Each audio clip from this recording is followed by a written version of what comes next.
Does Josh Allen need more help or more patience? Plus, why isn't Nyheim Hines part of the offense? And why isn't Tre White on the field? And oh yeah, the snow. What happens if they play in Buffalo? And what happens if they have to move the game? All that's coming up on this week's edition of the Buffalo Plus podcast. All right, welcome back to the Buffalo Plus YouTube channel presented by Connors and Ferris. Mike Catalana. I am Jenna Cottrell. Dan Fates with a Veterans Day off. We're talking all about Josh Allen, some of the pieces of the offense, when Tre White, when we expect him back, and of course, about the weather. Mike, I have my coffee, which I have not had yet, so that's why I look like this and sound like this. But let's get into it. Josh Allen, we've seen those uncharacteristic turnovers, the fumbles, the miscues. Is it patience? Is it more? And what do you make of it? I think there's got to be a level of patience. I think if he was the kind of quarterback we've seen who doesn't take ownership, Carson Wentz, if he's the kind of guy who thinks everybody's got to help him, Aaron Rodgers, those types of guys, I think maybe I would feel differently about it. But you know it, Jenna. He is critic number one. Guys say that all the time. He's always been. Yeah, and I think that's the way he is. And he's made mistakes. There's no question. And does he need help? Sure. I think the play calling, I think a lot of those things has to change. But we saw it a year ago. He had some bad games, some bad moments, and he got himself right. And they did change some things. They ran it better. There's contributions to it. But, maybe this is just what life with Josh is going to be like, where he has these moments where he looks like he doesn't have a clue in some moments, right? And you're like, what is going on? I remember when he threw that first pick at the Jets game, and we were there, and I was like, I can't believe he threw the ball. And I had a guy who covers the Jets come down to me and go, was that Allen? Like, what was he doing? Because when he does this, it looks pretty bad. But I think he's going to get his act together. I don't think it's about preparation. I don't think it's any of those things. I think sometimes he just hits a funk, and I think he's in one now. But I think he can snap out of it, as we saw a year ago. And when he does, he comes back pretty full go. Yeah, I agree. Let me say this. I have full confidence in Josh Allen figuring it out because we've seen him be able to do that. But the red zone issues have been huge. Like those interceptions, obviously the fumble, like things like that we've seen Allen make. Sometimes he tries to force it into wrong, like the smallest window. Sometimes he tries to hit, the fullback in the flat. That was obviously very early on in his career. But at the same point, we talked to Josh at practice on Wednesday, and he's like, yeah, it's decision making. And I have the confidence that Allen will be able to figure that out. It's just the amount of them. I feel like that has to shake your confidence to a certain extent. And I'm not saying it's a crisis point or anything like that. We were actually talking in the Bills media room. Like, is this a crisis? And I did not think that this was a crisis. It was a concern. Where you're at in the season, I feel like teams hit this type of lull in some points. We saw the Bills go through it last year. So I was not saying it was a crisis, but other reporters were talking about no, it's a crisis, like all this stuff. Well, that to me felt a little heavy-handed personally. The NFL, as we've talked about, you win or it's panic. That's this league, right? Yeah. Every week. Yeah. And when it's Josh Allen making those mistakes, it's glaring. I agree with you on the red zone. I think it's a mindset. Look, Brian Daboll in there, and the roles have changed. And Ken Dorsey was the quarterback's coach. And now he's upstairs in the booth calling the plays, and that dynamic has changed. And I do think there's moments where you say, okay, Josh, I think even the play calls, they've so badly wanted to get it downfield, pressure the opponent, grab the lead, all those things. But I do think some of it would be game plan to get that confidence up. And I know Dan and I have talked about this a lot, where, the stat about completion percentage is a decision-making thing, not an accuracy thing. And I do think if you come out saying, let's move with a little pace, let's get the ball out of our hands, let's go. Completions, down the field, get the ball quickly to your receivers instead of, we've seen Josh in that wait, and then he goes on the run, and in so many other circumstances, he makes an amazing play. Yeah. And you're right. It's it's red zone. It deep in his own territory, like in the Jets game with the bad connection with Gabe Davis that ended up giving the Jets the lead. They took the lead after that. So, I think a lot of this is on him. And I do think he needs help in other ways. But I don't think you can understate the difference with the coaches, because when everything's going fine, it's fine. The question is, what happens when there's a problem? How does it get corrected? We're not in the room. I don't know specifically what Brian Daboll was telling him. I don't know in the role Ken Dorsey had last year what he told him when they went through the bad stretch, 4 losses in 6 games, awful game in Jacksonville, all that stuff.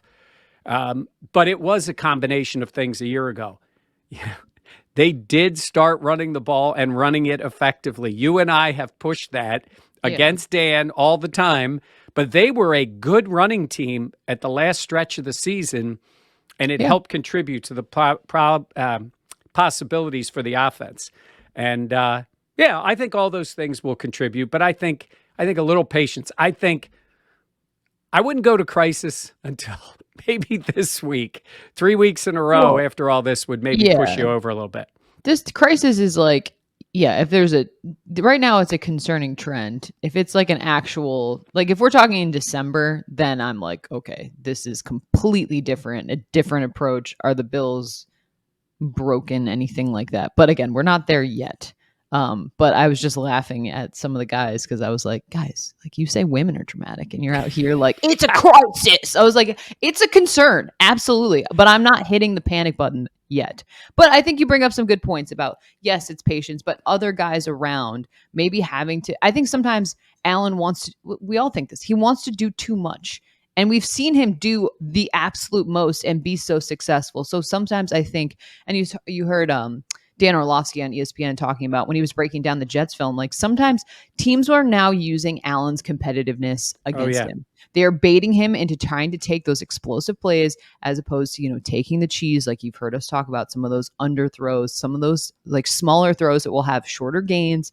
And I get why Allen would do that. I get it because he has a rocket arm and can fit the ball into the teeniest of windows. But that being said, I think it's been a refocusing point. I mean, Von Miller even talked about how he was amazing yesterday. He was so funny at Bill's practice, just talking about how the football gods are always watching. They watch how you win, they watch how you lose, and they will see that and they will like essentially give karma based on that. But he was talking about how adversity is real. It is a part of this game, and it's something you have to deal with. Obviously, we talk about the injuries have been adversity that this Bills team has been experiencing that we really haven't seen in the last couple of seasons, but also the point of, the decision making. And Josh Allen has talked about that. But we talk about other players and wanting them to be maybe more involved or carry less of the load. Obviously, Stephon Diggs has been fantastic. Gabriel Davis, and I know you've mentioned this, and do you think it's a health issue or because the consistency has just been something that's been kind of troubling this season? Yeah, I think it's adjusting to a different role. What did we talk about all the time where Gabe was in multiple roles? He'd come in as, again, the third guy, the third option. Yeah. And he could be the home run hitter. And he excelled in that. When he did, obviously Kansas City this year in the game against Pittsburgh, where huge plays, big distance plays. It's different now, and there's more tape on Gabe. Meaning, like you heard Patrick Peterson talking about it. He's studying Gabe. It's a little different. If people didn't hear that, he's a veteran who had the 2 picks in the game, and he's talking about what he saw from Gabe Davis, and not that they weren't looking at Gabe Davis tape before. But, when you're that guy, maybe you get a little less attention in the film study than you do now. So he's looking at tendencies, having another gear, faking things in your routes so you don't seem as predictable. I think all these things go with it to become that guy. And that's why we don't give enough credit to a guy. We give credit to him. But for this part of the game, look at Diggs. Yeah. Everybody is looking at Diggs every moment of every game. He is that guy, and he still finds a way. He still does. He is having an incredible year, and he is so consistent this year. Yeah. But he's a great route runner. He's good at disguising his routes. He's Mhm. good at giving them different looks during the game. He knows eyes are on him all the time. I think Gabe will get that. The problem is, Jenna, it's, in the season, man, there's not a lot of time Yeah. for that part. This has got to be real right now. And I think Gabe just, maybe it is a little bit of injury. He doesn't look as comfortable as I think he's looked in past years. Yeah, I agree. That's why I don't know. And this is just me speculating if the ankle issue is continuing. I mean, look, we're in November. It's no guy is healthy right now. Right. Like, that's just how the NFL works. But we were talking like, can you imagine this Bills offense without Stephon Diggs? Like what he has been just, and I mean, obviously Josh Allen has been fantastic at points this season, but like a lot of those insane catches, I think of the game in Baltimore, the catch that Diggs had that I was like, there's no way anyone could come down with that ball. And there's Diggs going out there and grabbing it in a literal monsoon. But yeah, speaking of usage and just guys, Nyheim Hines, the Bills obviously got him at the deadline, traded with Indy. I think we all thought that he would have maybe the first week. I was like, oh, let's see, they'll work him in the Jets game. And then I just have been surprised by his lack of usage. Like, yeah, they said 9 snaps. Yeah, on like offense in 2 games. That's crazy.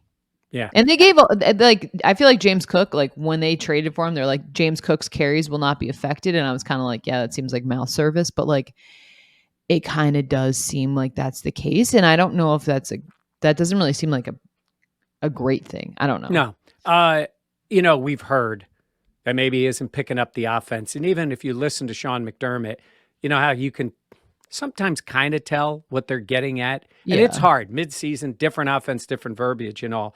But, I see these other teams bringing guys in and they get use right away. And it's packages, too, that you can, not have a guy try to figure out the entire playbook, but figure out a way to get him on the field. And last week, they dressed 15 running backs in the game. I mean, Duke Johnson's out there. Yeah. And Duke Johnson, I think, had 4 snaps on offense. It was these low amounts. Dressing, 6 running backs in the game, all with these small roles. I get it. Sometimes if a guy is struggling with the playbook, that's a lot. I'm making it simple. I would have a package of plays that Hines is comfortable with, they're comfortable with. When he's out in the field, it's this certain group of plays.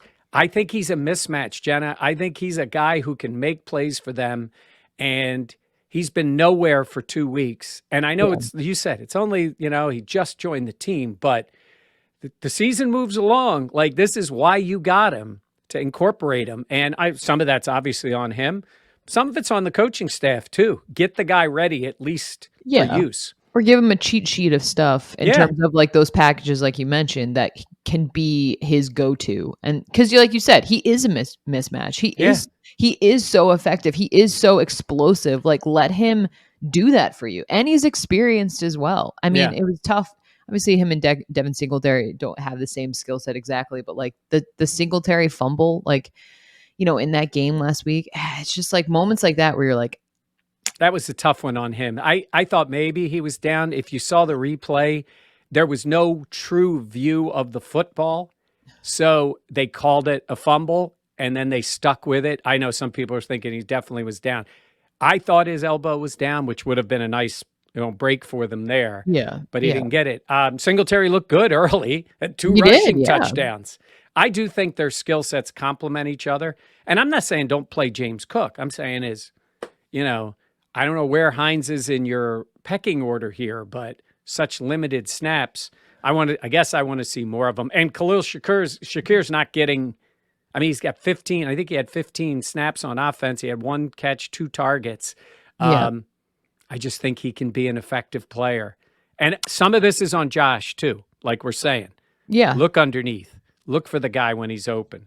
Yeah. But do you feel like it's been too much on, I don't want to say Diggs and Davis, but like, I feel like when we talk about the passing game in general, like Dawson Knox had a couple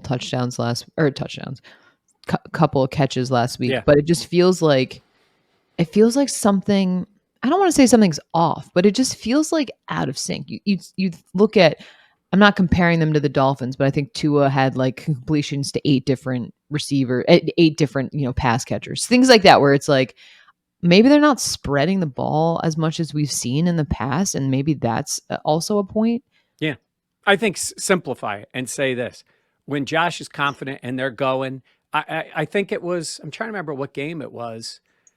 He came out, boom, boom, boom. He's hitting everybody and their brother going down the field. I think it was the Yeah. Pittsburgh game or the Green Bay game in the first half. And he looks confident. And, every fan knows this. You're watching the game. The TV view, you see Josh drop back to pass. And in your mind, for the majority of his time, you're like, who's the ball getting completed to? Like, you're just like, somebody's going to be open. He's going to put it on the money. They're moving. Like, you feel so confident when he's going back to pass. And this year, during this stretch, it's been like, okay, like even like hold your breath time a little bit. And where either guys aren't open, he's making bad decisions. There's no rhythm. There's no fluidity to the offense. There's not the take. And that's, I do think, goes back to, I've said this before. He said, take the cheese. Take what they're giving you until you can take what you want. And a lot of times they try to, they get the matchup. Boom, we're going to try. I get it.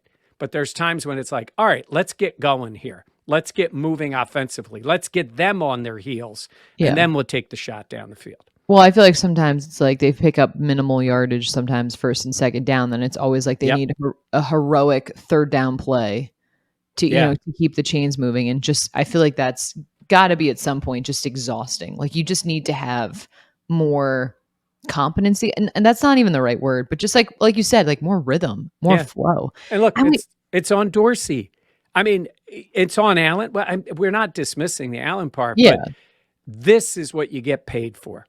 Yeah. I mean, when everything is going great and it's wonderful and you're just, think of like winning fixes a lot, but it's losing accentuates so much more. Here's a good example. Watch a basketball game. Certainly watch an NBA game. And when you're making shots, nothing else matters.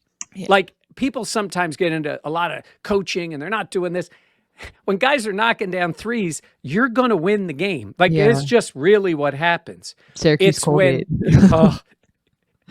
yeah. Okay. Yeah. Well, when you're missing shots, that's when you got to come up with stuff. That's when you got to say, it's that day. We're getting the ball inside. We're going to get fouled. We're going to slow the game. Whatever it is, you got to manufacture. Baseball, you're hitting home runs. Everything's wonderful. It's not happening. You got to manufacture. I think, yes, I think a back to basics, not total basics, but a back to that. And I love the pace. I like when they go with pace. I think they can get a defense on its heels. I agree. And that certainly can happen this week. So let's see what they do. I have a feeling, we'll talk weather in a minute. I have a feeling if everything is okay weather-wise, I think this is a get-right game for the passing game. I think it kind of needs to be. Like, I need to see them really... Well, first of all, they need to win. Win the game. But But, like, this needs to be a convincing win in my eyes. Like, if weather is not effective, you know what I mean, affecting things. But just because of where they've been at. Okay, I know we're going to get to Tre White and stuff, but I am curious because I just ask a billion questions all the time. But I want to bring up this point of speaking about production, talking about it, like Isaiah McKenzie. Yeah. And just, we talk so much at training camp going into this season. He's going to see an expanded role this year. He's ready for it. All of these things. I feel like he had a couple catches earlier in this game, it felt like, and then we just saw him he's not been as utilized as much as I think we all expected. And does that come as a surprise to you? A little bit, but I'll say it's similar to Gabe Davis. The role changed. And we're not talking about, let's just, for example, say you brought Odell Beckham in to this team.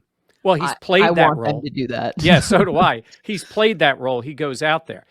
Gabe has moved into that spot, and it's an adjustment. It's not necessarily the play calls. It's the expectation. It's the consistency. It's the attention.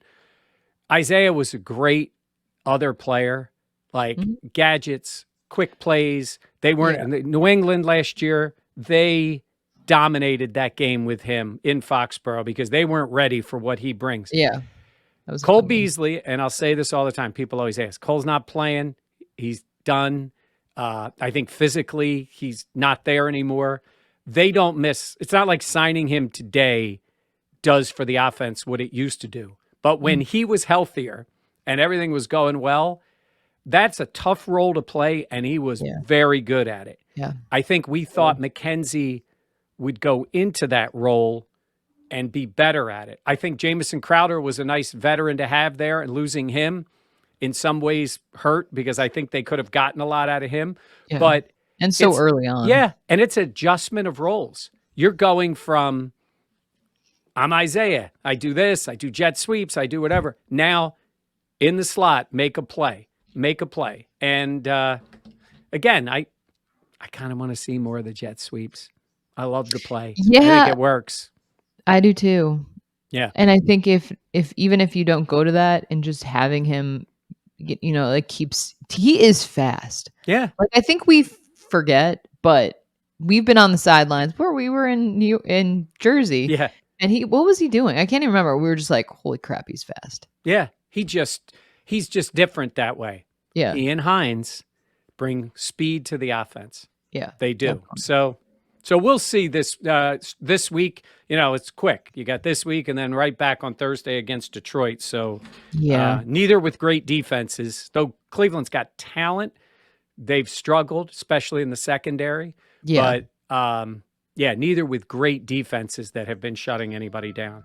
Well, you talked with John Doss, who used to be a part of the 13 Wham team in Rochester, and he talked a lot. That was a great interview. Be sure to check it out on the Buffalo. By the way, if you Bills fans want to feel better about the matchup, John eviscerates the Browns. Yeah, go listen to that. Yeah, just about what they've done so far this year and the way the mindset is in Cleveland. So he's got a pretty good pulse on that. Yeah. All right. We talked about the offense at length. Let's talk a little bit about the defense. Tre White, once again, full participant in practice. You coming over to my side here? Yeah. You know, I was not on your side. I thought it was more of the team being cautious and, you know, really making sure that Tre was ready to go. But as the literal weeks continue, to me, this says different. And I am now coming more towards your side of things of saying maybe the team wants him to be ready. And the team probably, I would imagine, believes he's ready. But it seems like more White not wanting to be. Yeah. And look, I understand Tre's hesitancy. He's never been hurt. It was a serious knee injury, tons of rehab. Yeah. Like I've always asked players and they've come back, you know, sometimes they say right away, guy's hurt. Oh, it's a 6 to 8 month injury and blah, blah, blah. Yeah. We say it like it's an oil change, right? Yeah. Like Dan would say. That is Dan's worst take. Yeah. Since he's not on here, we say he's had some pretty bad ones. That is the worst. That is number one. We love you, Dan. Yeah, right. But yeah, because I think to myself, like, man, I've heard players talk about what that rehab is like and the pain of getting through it and getting healthy and testing it and bad days and all that. But I watched the guy, and we've watched him forever. Yeah. And I watch him even practice, and the video you guys sent on practice, and he looks like Tre. Yeah. He's out there running. He seems engaged. We're standing on the field in Jersey watching him warm up. He looks great. Mm-hmm. I think he's been hesitant to make that move and get on the field. And I wonder this. Tre's a very popular, very well-respected player. But you know the way it is in the NFL, like, guys respect injuries and coming back from it. But at a point, I wonder what's being said either to him or amongst the other players. Are they looking at each other like they know and they're like, don't worry, Tre will be back. That's what they tell us, but they're respecting their teammate. Or are they talking to each other going, you know, hey, when's 27 back out there? Like, he looks great. Yeah. Like, when is he back out there? So I don't know. Is it this week? We keep saying that every week. We keep saying it. Well, especially if the weather's not great, which we'll You talk noticed about. something at practice. What did you notice? Well, this was now a couple weeks ago and we were inside and we were further away, and I could see Trey having a conversation with one of the DB coaches, and it was kind of like a very much a back and forth conversation, but it was like you could tell Trey was very frustrated. He was very Animated? Yeah. yes, he was very much talking with his hands, and the vibe that I got was like almost like a little bit of like, "Come on, man, like what do you like, come on." Like that type of thing. Now this was a couple weeks ago, and my interpretation of it then was like he wants to go. Like he wants to be ready because this was earlier on when he was returning to practice. And then now as time continued, I don't know if maybe it was like, come on, man, like I'm still working my way through this or whatever. And again, Right. that's my speculation of what I saw. And But he was maybe I misunderstood this. Did you say he wasn't wearing his cleats? so yesterday he was wearing sneakers during the media portion of practice. Yeah. So that is not, that Now is maybe they did go inside, right? they were inside. Yes. So that maybe that could be Yes. contributing to it for whatever the reason on Yeah. the turf there. That could yeah. be the case. Yeah. I don't even He know. For wears all we know, he did that before. We weren't paying as much attention. yeah, yeah. Yeah. He was wearing like a resistance band around like his like upper thigh area. And I've seen other guys do that, which I actually want to ask one of the trainers because I've never really seen that before. Yeah. I don't know if that's to keep your hips down or how that works just in Yeah. terms of alignment. But I think back to when we talked to Trey. This was now like a week and a half or 2 weeks ago when he finally did talk to reporters after it Yeah. had been almost a year. And he was very insightful, as he always is. But he talked about how, like, during this process, he learned that he is way more than a football player. Yeah. And that's so true.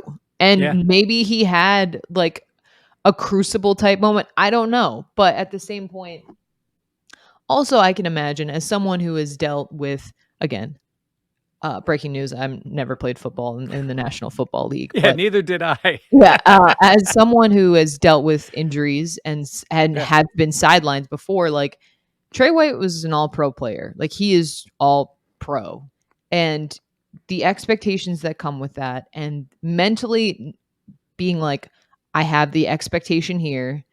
Is my body up to here? And the fear of failing, the fear of your body giving out again. Like there is so much mentally that goes into coming back from an injury, a season-ending injury like that you've been rehabbing for a year from. So I wonder how much that does come into play of him being, and again, we're right around the anniversary of the injury. Yeah. of the injury itself. And like there's an old saying, your body keeps the score. Like mentally and physically, there's probably a lot of emotions that are going on right now. And I understand if the case is the Bills are like, okay, like where are you at? Like we're waiting. But I also can understand where Trey is at if that's the case where he's like, ugh. Yeah. But you know what it is, Jenna, a little bit is like, I understand all parts of this. yeah. I think the NFL likes players to not think so much. Oh, for sure. Right? But Yeah. Trey is a thinker. Yeah. He's a bright guy. He's conscientious. He's a Yeah, family. he's He's very got all smart. those Yeah. things. He's all those things. But there's a point in this game where, and I think, I should know this from The Godfather. It's the profession we've chosen, right? Oh my It's God. what we've done. Yeah. This is the game. And there's injured and hurt. And I think there is a point where the only way he's going to know is to get out on the field and play. Yeah. And, there's patience, and then there's where they're going to be like, let's go. Like he's got to do it. Oh yeah. And, definitely. so we'll see. Again, I keep saying maybe this week, maybe Thanksgiving. I mean, he physically looks great to us. He looks great. Yeah. We were at MetLife. We saw him going through his pregame warmups with Xavier Rhodes, and they both looked great. Obviously, Rhodes was active last week against the Vikings. But yeah, I don't know. And I can understand for fans where they're like, wait, what? Like fans are probably very confused as well because they're like, okay, so when is this going to happen? Yeah. Because again, we talked about the possibility of Trey being back for like September, and we're now And a week away from Thanksgiving. I get the idea of he wasn't ready, no rush, then you wait, then he comes off and all that kind of stuff. But it's one thing if the fans are sitting there going, if the team knows it, everybody's on the same page. Yeah. I just, at the moment, don't think they're on the same page. Hopefully that happens soon. I'd love to see the guy back. They're a different team when he's on the field. And they miss that leadership, Yeah. It could help them a little Yeah, bit. So. I mean, I completely agree. I think weather will play a big factor into whether or not Trey will be out there just because of everything. But speaking of weather, it snows in Western New York. Breaking news. But we know the forecast for this upcoming weekend is expected to be a lot of lake effect snow. Absurd amounts. Yeah. Now we're in Rochester. It's funny. Down the road, an hour, we're getting flurries. Seriously, we're getting flurries, balmy Rochester, and that storm is going to sit there. Right now, as we're recording this on Thursday, game's on for Sunday, 1:00. I think everybody wants to see what happens on Friday. Mm-hmm. The thing is, Jenna, it's about getting the field clear to play. Yeah. And the game, in 2014, they moved it. Because the city was shut down. They got 5 feet of snow. It was crazy. They played in Detroit. They had more flexibility then. It's about getting the field clear. You were on the field in 2017 when they played the Colts. The issue there was they could never get the field clear. Well, it was such a unique circumstance because, and this was funny because Sean McDermott talked about this because it was his first year with the team and he was coming up from Carolina. And what was interesting was when we got to the field that day against the Colts, like it wasn't snowing. Like it was not at all. And then after that, it was like, you went inside for warm-ups and you came back out and it was just a wall of snow. Crazy. And it was just constant. And Sean McDermott even joked, he was walking down the tunnel with one of the security guards for him. And he was saying like, is it always like this? The guy was like, no. And then Sean joked that he didn't even have enough time to be like, what do you mean? Okay. Like, because he doesn't know. But that game was wild. They had like the leaf blowers out, blowing snow blowers. Trying to get the lines clear, like all that. Yeah. Look, at this moment, we're thinking it's going to be miserable Friday. If it's okay on Saturday and the Browns can get in and they can get the field clear and Sunday's forecast is, I don't know, decent enough. I think they're staying. But again, they did have that game where they moved to Detroit. And I'm bringing this up because the Lions are on the road. Yeah. And then the Bills play there Thursday. But if they went to Detroit to play the game, I don't think they're hanging in Detroit for 4 more days unless Buffalo was totally shut down. And I don't think that's the case. It's a quick flight back. But very different games, Jenna, if they're playing it on a somewhat compromised field with snow all around or on the fast track of the Dome in Detroit. Yeah, like you said before we started this, it's either like you're playing on carpet or you're playing on, like, I don't even know, a sheet of ice, essentially. Yeah, it's really what it is. I mean, it's the difference in the games. It's logistics, too. It's getting ready. There's a lot of things that play into this, but... This is funny. Sean McDermott was saying some of the younger players, like, they've never seen snow. They've never driven in snow. So the Bills gave everyone like little like ice scrapers. Oh my God. Like they had to give the players that. You've never seen snow. It makes sense. A lot of these guys are from Florida, Georgia. Right. Like You've never seen snow, comical. But your first storm in Buffalo is going to be 4 feet. Yeah. Yeah. Like, it's funny, Jacoby Brissett played in that game. He's playing in this game. And he's like, yeah, snow, we're going to have it here. I played in it. It was kind of funny. And then somebody was asking about it. And he's like, I'm from Florida. Like, my gosh. Like, that's not what I'm, used to. But they adjusted and played. And, that game was that game. That game went to overtime. Yeah. I was with the Bills in Cleveland in 2007. And it snowed so much that day. I was flying with the team that they told us mid-game, like, we're not going home till tomorrow. And the Bills lost. They were on a good run, too. They had won like 6 of 7. They had gotten over 500. They lose 8-0. It was miserable. They couldn't run the ball. They couldn't do anything. And then we get stuck staying another night in Cleveland. And then the next morning, they're on the bus where they're bringing us out to the plane, and the plane gets stuck in the snow. Oh. So then we had to drive back to Buffalo. So that was a miserable trip. So they've gotten stuck in Cleveland driving. They've moved the game to Detroit in a crazy storm. And now in this one, they had the game where they played in the crazy snow. And now we'll see what combination of those things we could see coming up this weekend. Yeah. I will never forget. So Dan Fates was not at our station yet. And Dan and I have worked together in our first job. So like I already knew Dan, and Dan and I were on the sidelines for that 2017 game, and it starts snowing really hard. And both of our cameras like essentially stopped working because, they got so waterlogged, even with rain gear on. And Dan was so mad.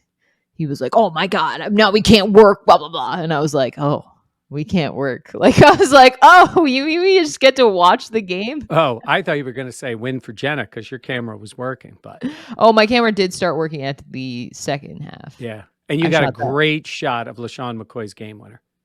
I'm not kidding you. So when I'm down on the field, like this was the season that I got hit.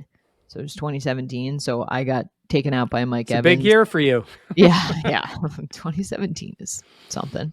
But if you have not seen that video, don't watch it. It's the Mike Evans one. Yeah. But watch the McCoy one in the snow. That was fantastic. Yeah. So I was in the end zone because I was like, all right, well, we're in overtime. Like somebody's got to win. The Bills had the ball and they were driving. So I was like, I'm just going to stand right in the end zone. And I was like the only camera down there. And then LaShawn McCoy makes a couple cuts, finds the open space, but he's running directly at me. So in my viewfinder, I just see him like steamrolling it towards me. And I'm like looking away because I'm like, is he coming right at me? Like, am I on the field? Because you just don't know because there's so much snow. Yeah, I'll have to post that video. That was something. That was something to see. But hopefully by the time this all gets through, it's in Buffalo. Fans can get to the game. They clear the snow out. We'll find out and see what we have on Sunday. Yeah, it should be an interesting game. We'll have our Let's Talk Football live show coming up later, Buffalo Plus Live on Thursday. You can always watch. Dan, I think, is going to do a video on play calling as well. Something to watch out for. We'll have plenty more coverage as the Bills hosting the Browns on Sunday. As of right now, at 1 p.m. Thank you, Mike. As always, I'm Jenna. Dan will be with us next time. Please be sure to like, comment. Mike, what do you think comment-wise? The Josh situation. What do you want to see? Is it, do you, it's okay to say Josh is doing things wrong. I know a lot of fans don't like that, but tell us what you think is the biggest issue and the way to get it fixed, the quickest way to get it going in the right direction. Yeah. Okay. I like that. And as well as subscribe. We always appreciate it. We're closing in on 20,000, which is like really cool and very exciting. So thank you all so much. All right. I'm Jenna. That's Mike. Dan will be back. We'll catch you next time on Buffalo Plus.